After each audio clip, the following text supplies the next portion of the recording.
Hi everyone. So now we can go for the one of the important chapter from organic chemistry, that is biochemistry. So biomolecules. So we are going to learn about biomolecules in this video session. So once you hear that term biomolecules, so in the name itself, bio and molecules. Bio, it is with respect to living system. Any living system which is containing any existing molecules inside its system, they are said to be biomolecules. So actually biomolecules are referred with respect to those organic compounds which are existing in the living system itself. So which are those biomolecules which are existing in the living system? So living system means we can consider ourselves, that is human beings, then animals as well as birds. Now if you consider any biological system in which if there is existence of life, for the existence of life we need chain of reactions, the progress of various chemical reactions. So if there is harmony and synchrony, that is harmonious and synchronous progress of chemical reactions in any living system, that means it is said to be existing with respect to the life of that living system. That means for the existence of life in a living system, what we need? So we need harmonious and synchronous, that is chemical different, harmonious or synchronous progress of various chemical reactions. So for existence of our life, that is from the birth till the death, then there should be continuous various types of chemical reactions will be taking place in our biological system. Now if we consider biomolecules, biomolecules are very essential molecules. They are said to be organic compounds because they are also containing carbon, hydrogen along with the oxygen. So we can give very simple examples like carbohydrates, proteins, nucleic acids. Then we can consider amino acids. All these comes under the biomolecules. The biomolecules will be macromolecular or micromolecular in size. In this particular chapter, that is biomolecules, we are going to learn in detail about carbohydrates and proteins. Now once you consider the biomolecules, so these biomolecules are very essential in our living system. So very first if you start with carbohydrates. So carbohydrates means what? So carbohydrates, as the name itself indicates, carbohydrates. These are hydrates along with carbon. So organic compounds which contains carbon which are hydrated. That means carbohydrates are containing carbon which are getting hydrated.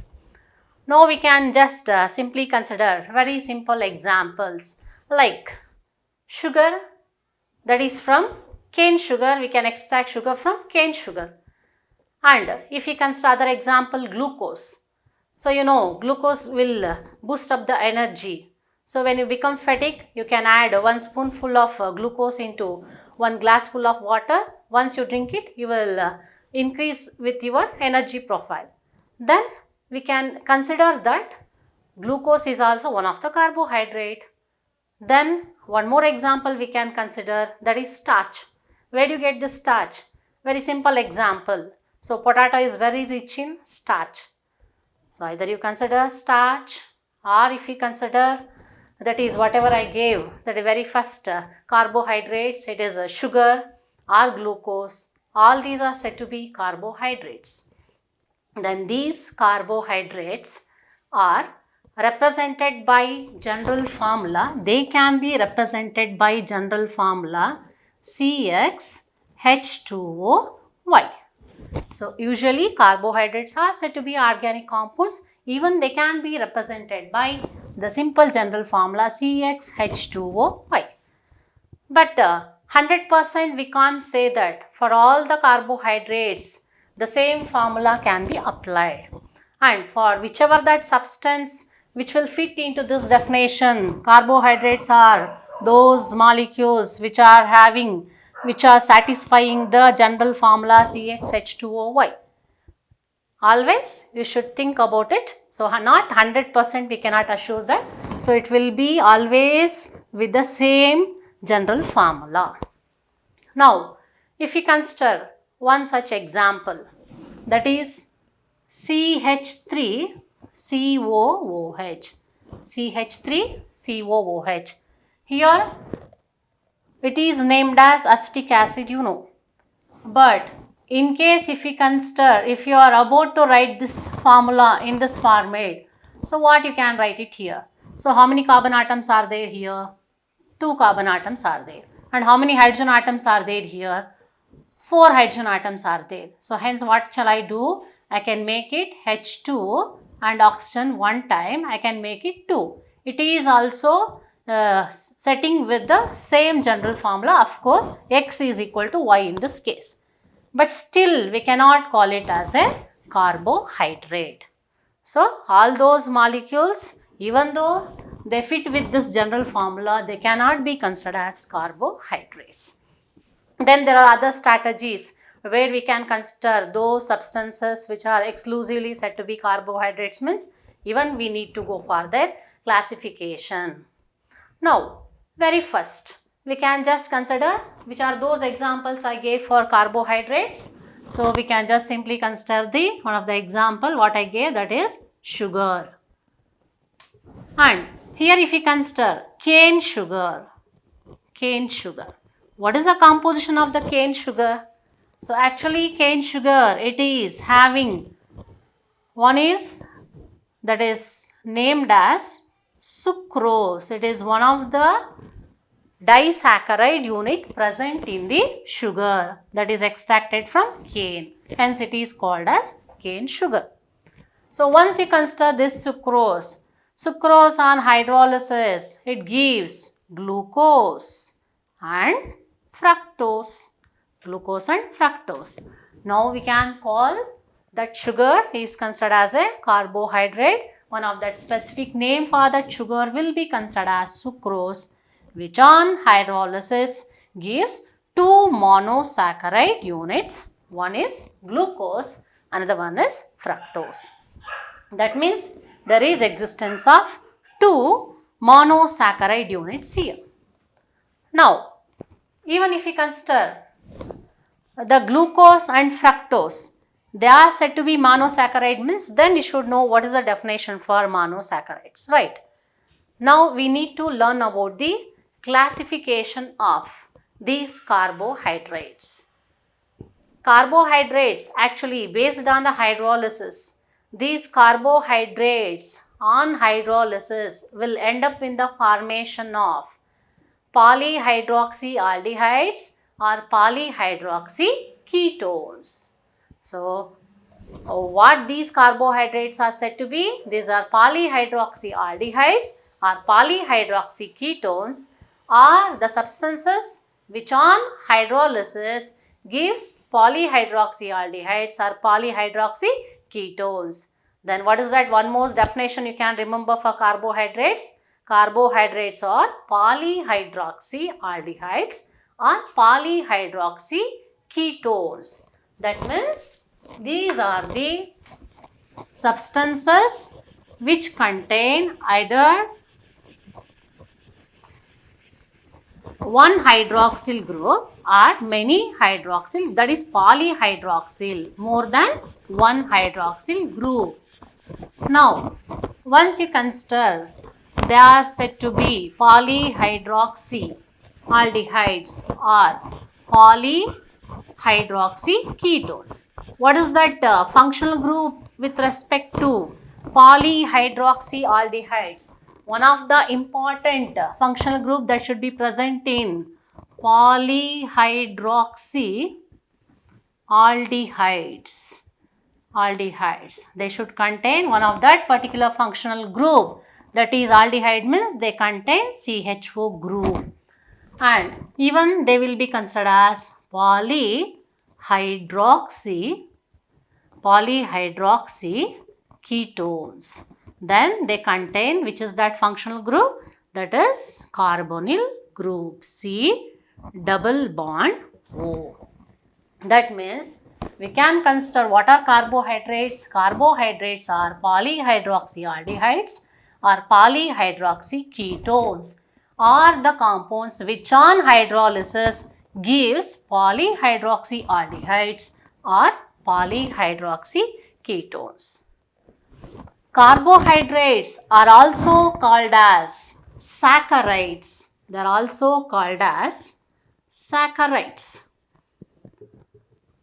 So, in Greek, the meaning of that saccharine means sugar. Actually, most of these carbohydrates are said to be sugars. Hence, the name, another name given for carbohydrates is saccharides. Carbohydrates are also called as saccharides. Now, based on the number of, that is on hydrolysis, what is that polyhydroxyaldehydes or polyhydroxy ketones which on hydrolysis give many number of monosaccharide units. So, we can consider carbohydrates as saccharides. Even these saccharides or carbohydrates can be further classified. Now, this classification is based on the hydrolysis of these saccharides or hydrolysis of the sugars. Now, we can go for that classification, that is classification of carbohydrates, that is based on their hydrolysis.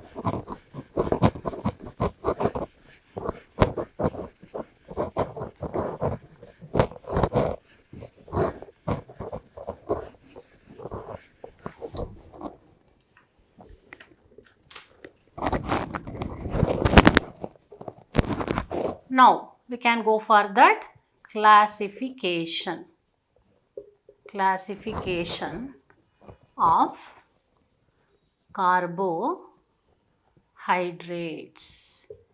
carbohydrates. That is, very first thing, it is based on hydrolysis.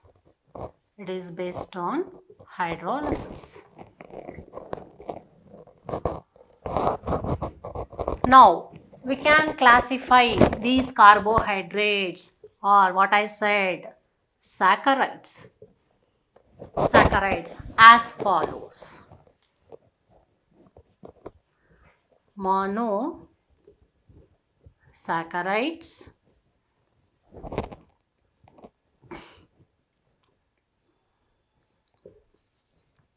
oligosaccharides and polysaccharides.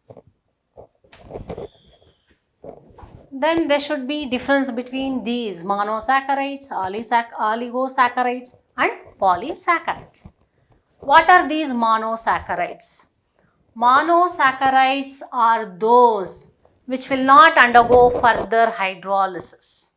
That means we cannot divide it further on hydrolysis to give simpler units, that is monomer units. Now, the monosaccharide themselves, they are considered as monomer units, the single units. So, what are monosaccharides? Monosaccharides are those which cannot be further hydrolyzed. Now, we can consider, that is, for monosaccharide, we can consider it as CnH2nOn. So, that is that general formula representing the monosaccharides. We can give very simple and best example for monosaccharides. So, which are those examples for monosaccharides? One is glucose. You are very much familiar about this glucose. And another one is fructose. So, we can find abundant amount of glucose and fructose. That is where you can find these two types of fruits, that is two types of sugars in the fruits. So, you will get different percentage of glucose and fructose in different fruits. If you consider particularly grapes, so grapes is very rich in one of that monosaccharide. Which is that monosaccharide? That is glucose. Now, one name I have considered, that is glucose, other one is fructose. Do you know what is the formula for glucose? So, it is C6H12O6. Then, what is the formula for fructose? It is also C6H12O6. How come it is, there is no difference between the formulas of these two? Glucose is also representing the same molecular formula and fructose is also representing the same molecular formula. But still they are differing from one another because glucose is considered as aldose, whereas fructose is considered as ketose. So, it is considered as aldose and it is considered as ketose. Then you are going to learn about that. Aldoses means these are the saccharides which contains aldehyde as the functional group, whereas ketose, these are the saccharides in which they contain ketone as the functional group. That is, they are differing from one another with respect to mainly the functional group. So, if in any saccharide, if there is a presence of aldehyde group, generally they are called as aldoses. Whereas those saccharides which contain carbonyl group, that is C double bond O group, then they are generally considered as ketoses. Now, monosaccharides are given by very two important and best examples. One is glucose, another one is fructose. And now, if you go for, that is oligosaccharides. So, oligosaccharides are further classified as, disaccharides. That means they are giving 2 to 10 saccharide units, on hydrolysis. What are oligosaccharides? Oligosaccharides are those which on hydrolysis gives 2 to 10 number of monosaccharides. Which saccharides? Monosaccharides. Therefore, based on the number of monosaccharide units which are obtained after hydrolysis of oligosaccharides, we can further classify them. We can go for that later.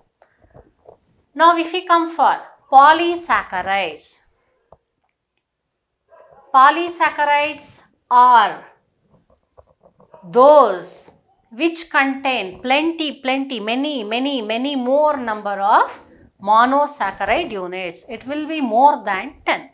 So, it will be more than 10, it will be in terms of 100, it will be in 1000 numbers, like that. So, it will be having more and more number of monosaccharide units.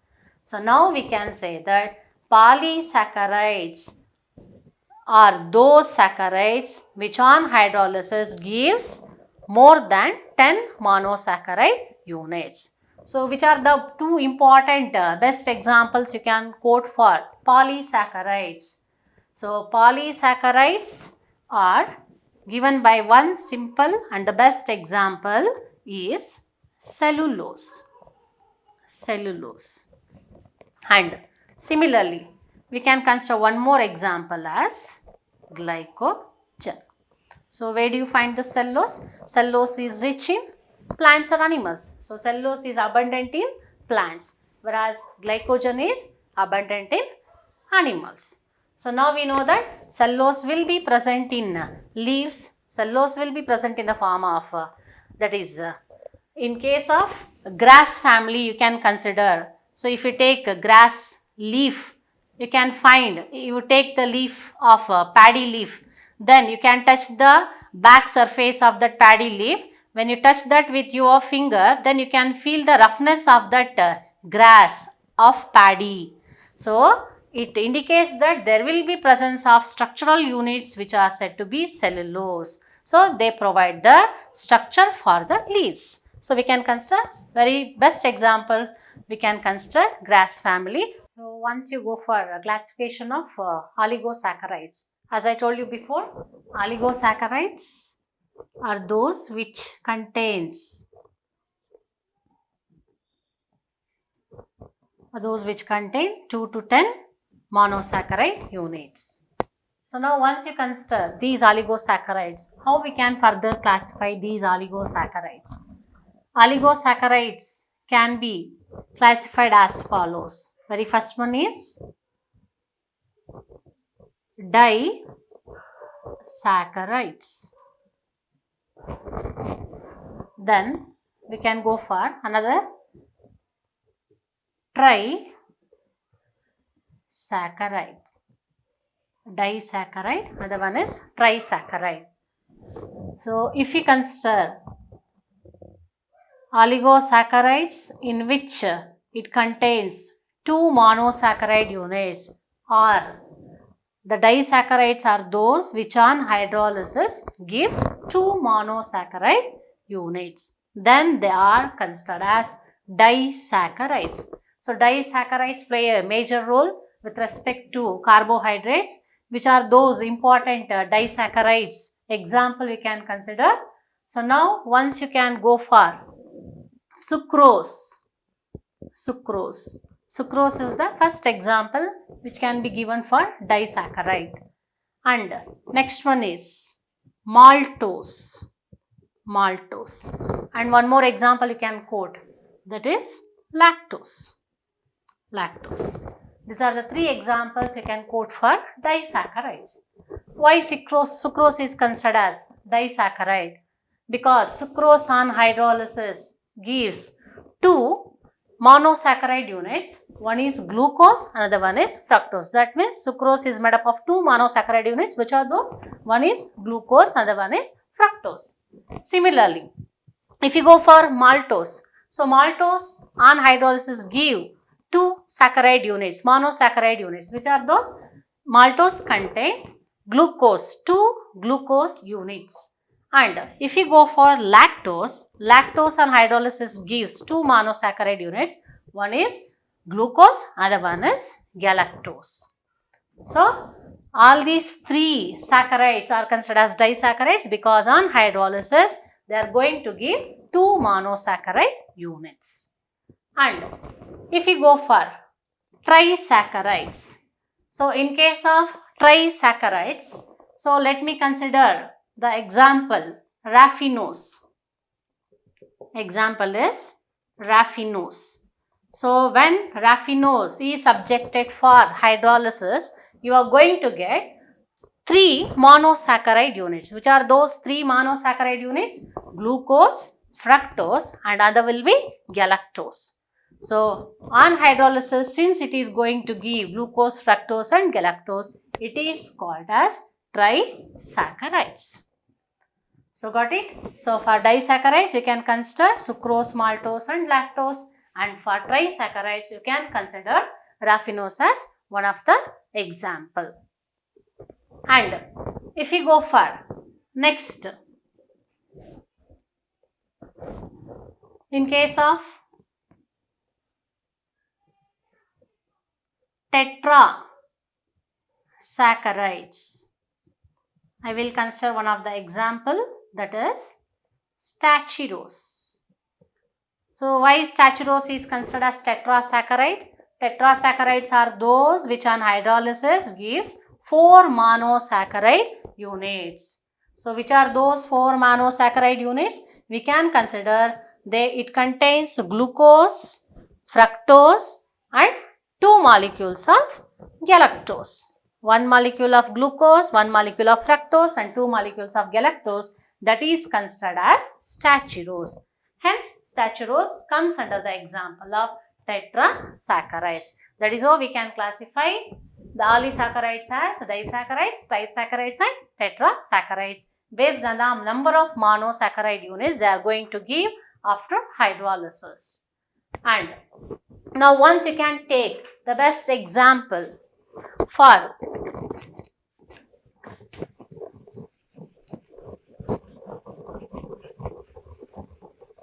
disaccharides as, that is, one is sucrose, another one is maltose. You are going to learn about their structures in detail in the later classes. Next, after learning about the classification of oligosaccharides. Now once you go for next classification regarding, that is polysaccharides. Polysaccharides.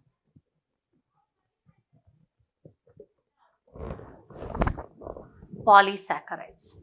Now we already know that polysaccharides are those which contains more number of monosaccharide units. Hence they are considered as polysaccharides.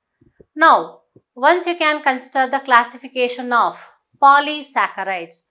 So polysaccharides can be classified on various bases. Very first, based on the nature, we can classify polysaccharides into two types. One is structural polysaccharide. Another one is storage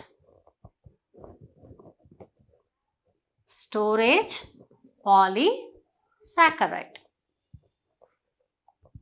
Storage polysaccharide. So what is structural polysaccharide? So these are the polysaccharides which contain structural saccharide units. They provide structure for the given organism. So which is that given organism we can consider? So if you quote example for structural polysaccharide, that is cellulose. So cellulose is the best example for structural polysaccharide. It will give skeletal structure for the leaves in the plants. So we can get a particular shape for a human being because of the skeletal system. Similarly, you are going to get the shape of any leaf, it is based on the cellulose. Hence it is said to be one of the structural unit present in the plants. Next, if you go for storage polysaccharide, so we can quote examples, two examples. One is starch, another one is glycogen. Starch is present in plants, it is plant in origin. Glycogen is present in animals. So we can easily guess starch, we can get potato. So potato is rich in starch. Even you will get positive result with respect to iodine test with respect to potato, because in iodine test there will be change in the color because of the presence of the starch in the potato. And this starch is abundant in glucose, more and more number of glucose units. And even the plants need food for their existence. They are providing food for humankind as well as even they need food for themselves for their existence. So even they contain more and more number of glucose units. So that will be utilized for their different biological activities.